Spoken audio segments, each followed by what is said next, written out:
Sergej Sulema dobija prvi dvoboj, vodi 1:0.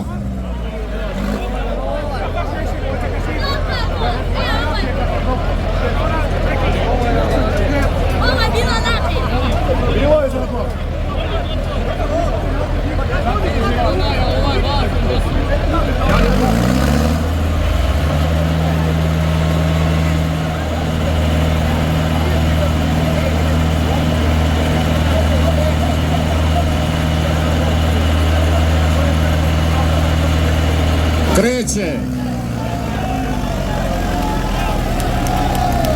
Sergej dobija i drugi dvoboj. Plasira se u polufinale protiv Mladena Brezovića.